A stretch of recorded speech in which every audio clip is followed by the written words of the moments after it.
termotivasi untuk menjadi seorang taruna di PP Makassar karena saya melihat kakak senior saya itu bisa keliling dunia dengan cara dia berlayar.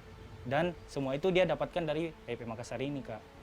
Jadi motivasi saya sebenarnya pertama ingin jadi taruna dan meningkatkan disiplin saya. Yang sebelumnya saya kurang disiplin, pada saat SMA masuk ke PP ini, saya bisa membina karakter saya menjadi seorang pemimpin lagi, Kak.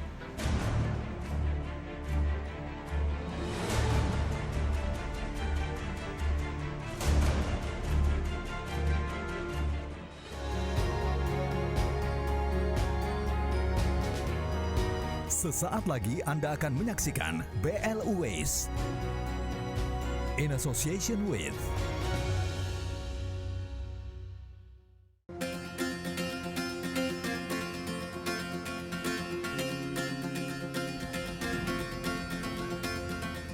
Kondisi geografis Indonesia yang dikelilingi perairan membuat aktivitas perdagangan jalur laut memainkan peranan penting dalam membangun sistem hubungan perdagangan dunia.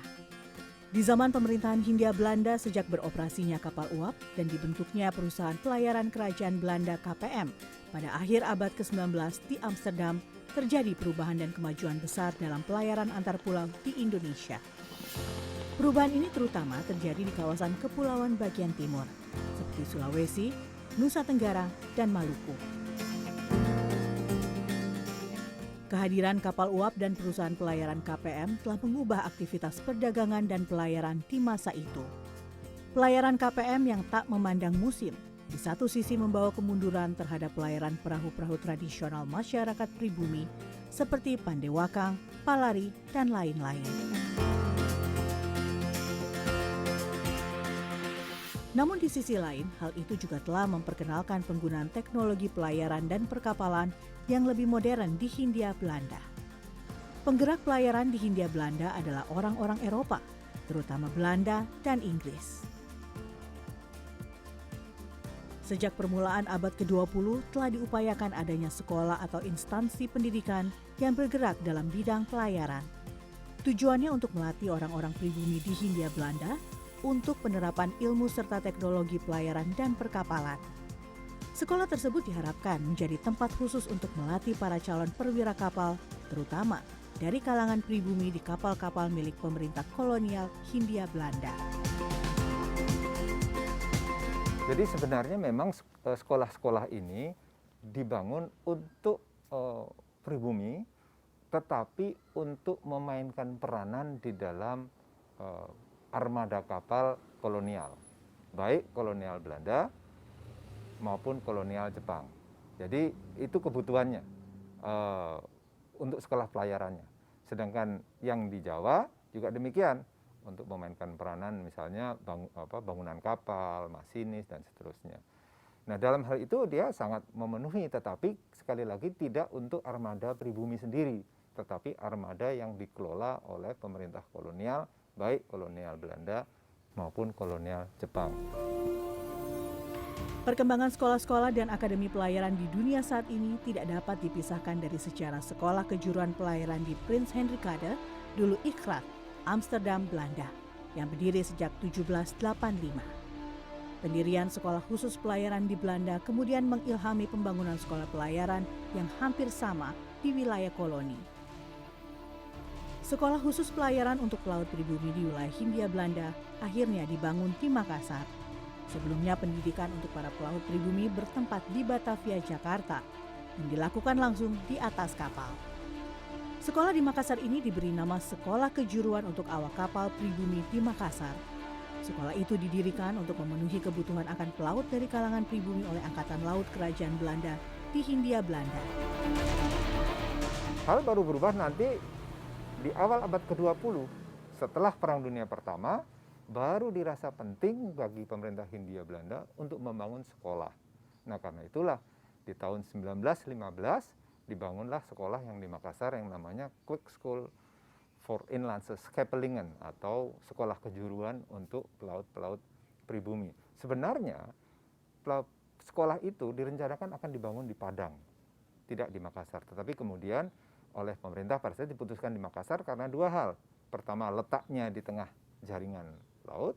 Yang kedua, Diharapkan tidak hanya orang dari Jawa, tapi pribumi dari tempat-tempat yang punya tradisi laut seperti Bugis dan Makassar, itu bisa mendaftar ke situ. Kebetulan karena kita orang mesin, ya, tiba-tiba pos dikontrol ini naik. Kelvin Shantotomi adalah taruna abad ke-21 yang bercita-cita mengarungi lautan dunia. Ia menempa diri di Politeknik Ilmu Pelayaran PIP Makassar D4 Teknika. Seorang taruna atau taruni haruslah terseleksi dalam hal pengetahuan akademis dan fisik. Perjuangan Kelvin tak berhenti sampai di situ. Beberapa tahun lalu, ibundanya menghembuskan napas terakhir karena sakit. Hal itu membuatnya terpukul dan mengalami kesulitan membayar biaya pendidikan. Kelvin berusaha bangkit, memotivasi diri dan berhasil lolos seleksi di salah satu perusahaan pengiriman kontainer terbesar di dunia. Kelvin masuk dalam 8 besar, menyisihkan ratusan pelamar melalui rekrutmen yang digelar PIP Makassar.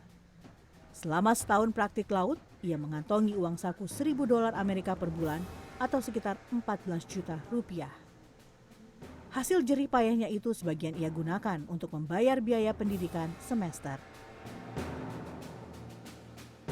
Di situ saya termotivasi untuk bisa lebih belajar lagi, memotivasi diri saya, terutama untuk mama saya untuk bisa lolos ke perusahaan ini, Kak. Jadi pada saat saya menjalani praktek laut selama 1 tahun dan kembali lagi untuk menjalani pendidikan yaitu pada saat semester 7, dari hasil praktek laut saya mendapatkan uang saku dari praktek saya kemarin dan untuk membayar uang semester saya. Di mata keluarga, Kelvin adalah sosok yang ambisius, pekerja keras, dan perhatian terhadap keluarga. Sejak masuk PIP Makassar, Kelvin menjadi pribadi yang lebih disiplin. Sebagian uang saku yang didapat dari praktik laut juga disisihkan untuk kebutuhan rumah sehari-hari seperti membayar biaya listrik, air, makan, dan membantu biaya kuliah adiknya. Secara tak langsung, Kelvin menjadi kepala keluarga bagi adik dan neneknya. Menurut saya itu salah satu hal yang luar biasa yang bisa dicapai di umur-umur saat gini, apalagi di kondisi saat seperti kami yang betul-betul udah kehilangan orang tua. Jadi saya cukup senang dan bangga akan prestasinya yang bisa melakukan hal seperti itu. Saya betul-betul bangga dan salut sama kakak saya sendiri.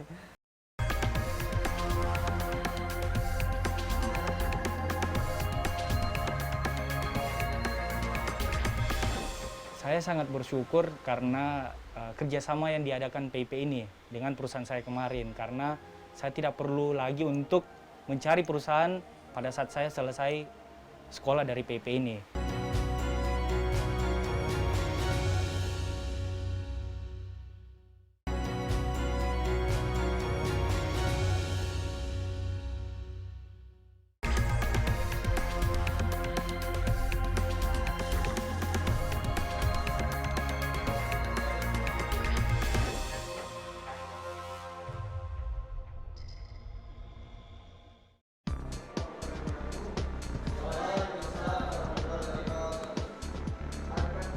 Hari itu, Kelvin dan taruna-taruni lainnya bersiap meningkatkan kompetensi di darat melalui praktikum di laboratorium dan simulator.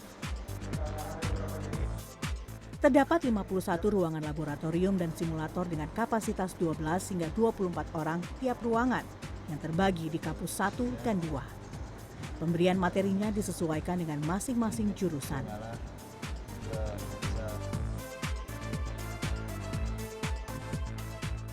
Untuk menyempurnakannya, mereka harus terjun di kapal latih Sultan Hasanuddin. Kapal latih milik PIP Makassar ini dibuat di salah satu perusahaan galangan kapal di Pontianak pada 2017. Panjang kapal 63 meter dan lebar 12 meter. Kapal dapat menampung 100 taruna-taruni, 100 penumpang, dan dilengkapi kamar untuk 10 instruktur, serta kamar VVIP untuk 4 orang.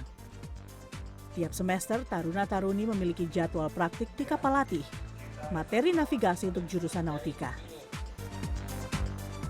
materi permesinan untuk teknika, dan wawasan tentang pengoperasian kapal, penanganan dokumen, penerapan peraturan keselamatan untuk jurusan Ketatalaksanaan Angkutan Laut dan Kepelabuhanan KALK. Hal ini sangat berkaitan dengan tugas administrator pelabuhan. Pelatihan yang matang ini membuat Kelvin merasa terbantu dan tak ragu-ragu mengerjakan sesuatu di perusahaan tempatnya melakukan praktik laut.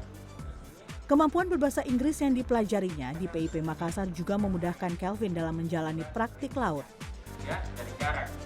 Kelvin melaksanakan praktik lautnya di perusahaan asal Taiwan, salah satu dari ratusan perusahaan yang bekerja sama dengan PIP Makassar. Setelah lulus, Kelvin bisa bekerja di sana dengan gaji $3.500 per bulan atau sekitar 50 juta rupiah. Saya sangat bersyukur karena kerjasama yang diadakan PIP ini dengan perusahaan saya kemarin, karena saya tidak perlu lagi untuk mencari perusahaan pada saat saya selesai sekolah dari PIP ini, dan saya langsung join ke perusahaan saya ini yang kemarin. Jadi untuk gajinya sendiri bisa dibilang cukup besar. Gajinya sendiri pada saat saya akan join lagi itu sekitar $3.500 per bulan.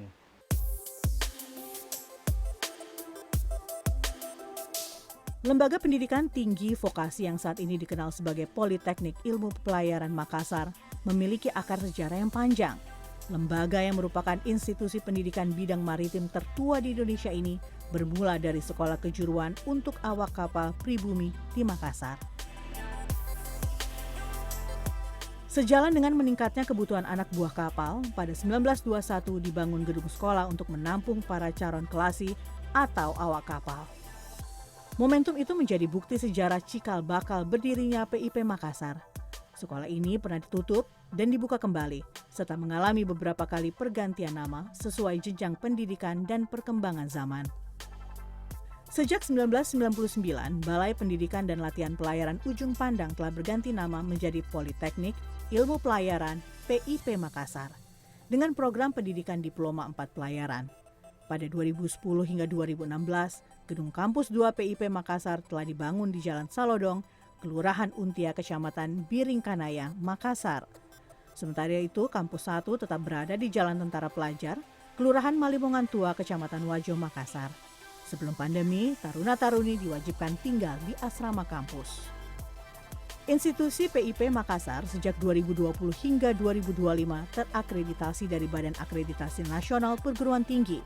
Sebagai perguruan tinggi pelayaran niaga, PIP Makassar menawarkan berbagai jenis diklat.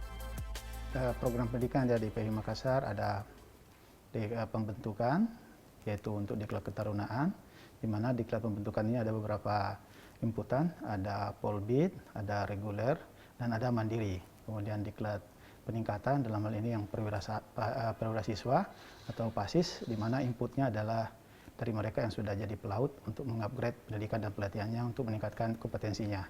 Kemudian diklat keterampilan, di mana diklat keterampilan ini adalah diklat yang mendukung kompetensi mereka bekerja di atas kapal, dan terakhir diklat-diklat revalidasi.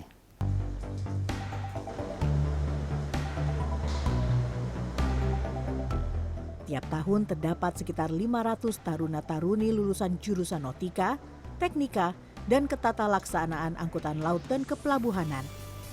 Standar kompetensi lulusannya bertaraf internasional, dan aturan yang diadopsi adalah International Maritime Organization atau Organisasi Maritim Internasional, dan Standards of Training, Certification, and Watchkeeping atau Konvensi Internasional tentang Standar Latihan, Sertifikasi, dan Dinas Jaga Amandemen 95 dan 98. Dalam beberapa tahun terakhir, lulusan PIP Makassar yang bekerja di perusahaan domestik sekitar 63%, sementara sekitar 8% bekerja di perusahaan asing. Selebihnya tersebar di instansi pemerintahan, TNI, Polri, dan profesi lainnya. Mereka yang telah menjadi pelaut dan ingin meningkatkan kompetensinya kini bisa dilayani PIP Makassar melalui sertifikasi.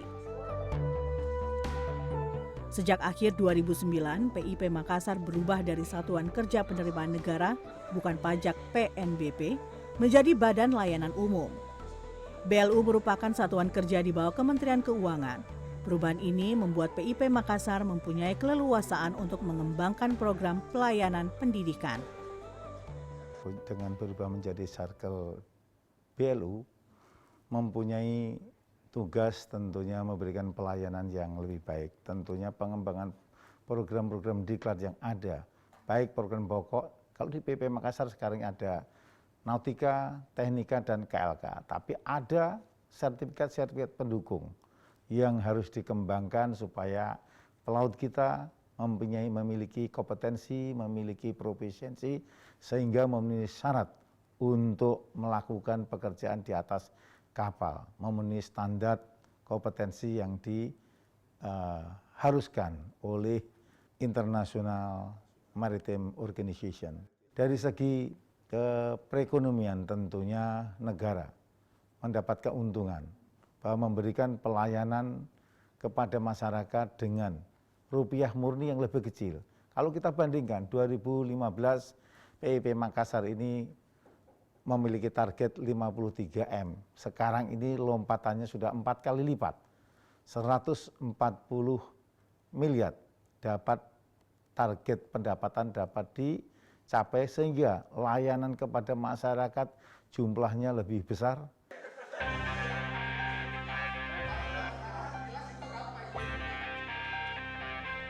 Untuk mendongkrak perekonomian dan meningkatkan kompetensi, masyarakat sekitar yang rata-rata berprofesi sebagai nelayan pun mendapat diklat pemberdayaan masyarakat secara gratis. Salah satu edukasi yang diberikan adalah tentang kesadaran atas keselamatan berlayar. Tak hanya itu, selama pandemi COVID-19, PIP Makassar pun bekerja sama dengan pemerintah daerah sebagai salah satu sentra vaksinasi. Ribuan dosis vaksin diberikan kepada masyarakat di sekitar kampus. Sementara klinik utama yang dimiliki PIP Makassar akan ditingkatkan menjadi rumah sakit tipe D. Hal ini sesuai tuntutan pelayanan untuk menjaga kesehatan pelaut sampai usia 60 tahun. Pendidikan kemaritiman memberikan optimisme untuk mencetak pelaut yang ulung. Hal ini sesuai kultur masyarakat Makassar baik di kecamatan wilayah pesisir maupun kepulauan yang bergantung pada laut. 30% kecamatan di Makassar merupakan kawasan pesisir. Jika pelaut bekerja di perusahaan asing pasca pendidikan dan bergaji tinggi, gairah ekonomi masyarakat sekitar meningkat.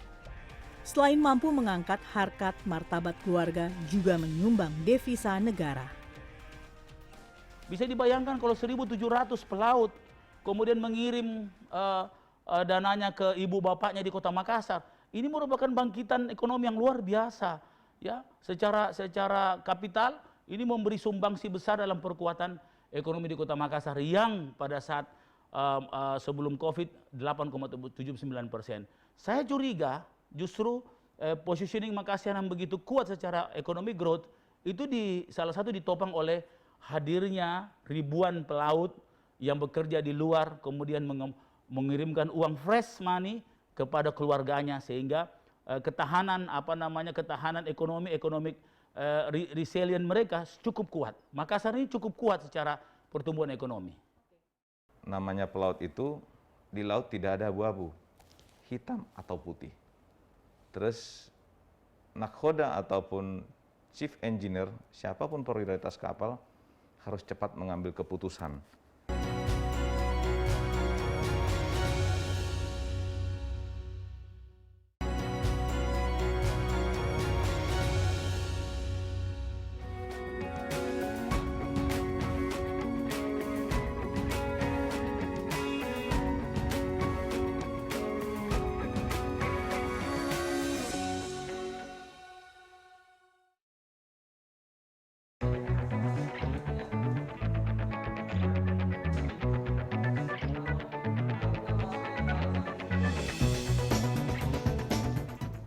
Menjadi pelaut bukan satu-satunya pilihan untuk meniti karir di masa depan.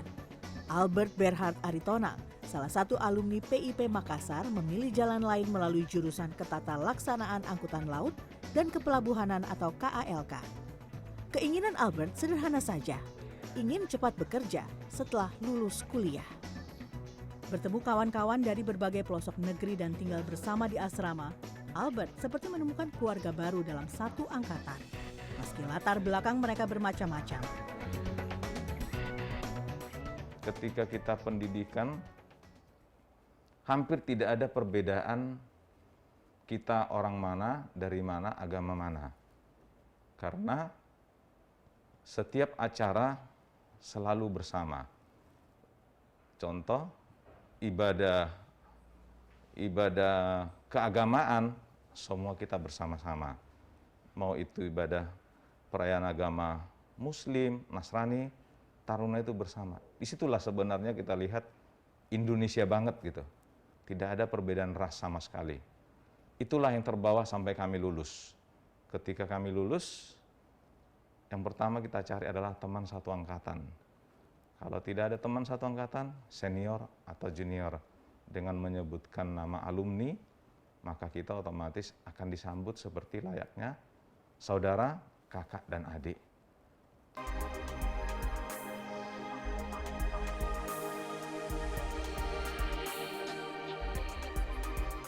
Di jurusan KALK, Albert belajar mengenai lingkup bisnis pelabuhan, industri, dan hukum maritim. Sementara kehidupan di asrama yang semi-militer mengajarkannya kedisiplinan, kepemimpinan, dan bagaimana menjaga hubungan antar junior dan senior. Hal itu terbawa hingga ia tamat kuliah. Yang paling utama adalah leadership, kepemimpinan. Kami di sana diajarkan bagaimana cara memimpin. Itu mulai dari kita masuk taruna muda, sudah disuruh memimpin, minimal memimpin dalam satu pekerjaan tertentu. Setelah masuk nanti taruna madya, itu balok 2 ya, di pundaknya ada balok 2 dulu. Di sana bagi yang punya potensi menjadi danton, komandan peleton, sudah dipilih di sana, ketarunaan. Jadi semuanya belajar memimpin. Terus bagaimana memimpin adik-adik kelas juga, karena perwira ataupun dosen-dosen kita sifatnya hanya mengawasi dan mengajar. Setelah lulus, Albert banyak makan asam garam di berbagai bidang perusahaan. Mulai dari menjadi kerani untuk mengecek arus barang di perusahaan pelayaran dengan gaji Rp75.000 per bulan, hingga kini memiliki beberapa perusahaan. Albert tak hanya membangun perusahaan secara fisik, tapi juga membangun karakter kewiraswastaan. Shipping agency, perusahaan pelayaran, marine surveyor, docking, vessel repair, dan shipbuilder menjadi bidang perusahaan yang digeluti Albert bersama kawan satu angkatannya mantan nakoda yang dulu mengambil jurusan nautika bernama Eko Aprianto. Mereka memiliki latar belakang yang berbeda, namun memiliki mimpi yang sama. Kini Albert dan Eko lebih banyak mengawasi dan mempercayakan perusahaan kepada junior, senior, dan sahabat-sahabat mereka untuk regenerasi. Dalam sebulan kami bisa mengageni kapal-kapal lokal maupun asing, bisa jumlahnya 800 sampai 1000 per bulan. Di bidang pelayaran, kami memiliki kapal-kapal milik yang saat ini disewa ataupun dicharter oleh perusahaan oil company. Salah satunya ada perusahaan pemerintah di sana. Terus kami juga memiliki perusahaan bongkar muat ataupun stevedoring company. Kami juga memiliki perusahaan namanya Marine Surveyor. Saat ini kami masih aktif di bidang Marine Surveyor untuk membantu insurance.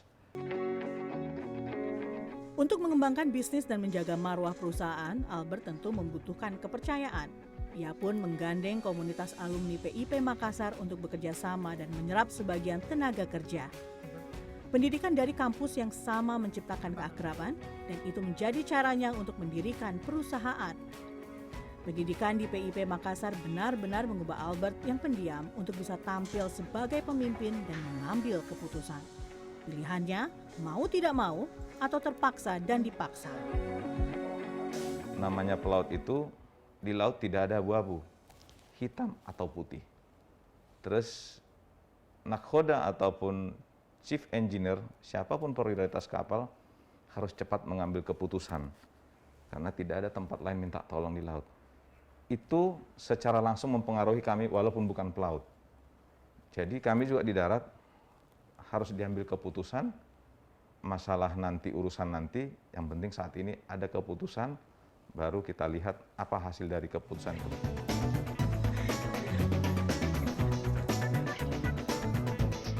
Sebagaimana bisnis yang dinamis, dunia pendidikan pun harus terus bertransformasi menyesuaikan diri dengan kondisi zaman. PIP Makassar mengembangkan program studi dan diklat penunjang untuk menghasilkan sumber daya manusia yang unggul dan berkualitas dan menyumbang bagi Indonesia emas pada 2045 dari sektor kepelautan.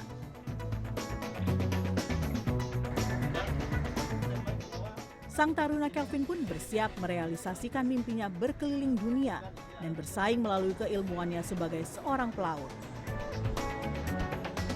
Harapan saya, kita sebagai orang Indonesia bisa juga bersaing dengan tenaga-tenaga luar negeri di luar sana. Dengan membawa moto kita sebagai orang Indonesia bahwa kita, nenek moyang kita sebagai seorang pelaut. Dan kita bisa bersaing betul-betul dengan tenaga-tenaga luar negeri untuk membangun ataupun meningkatkan pembangunan nasional di sektor bidang kemaritiman dan kelautan.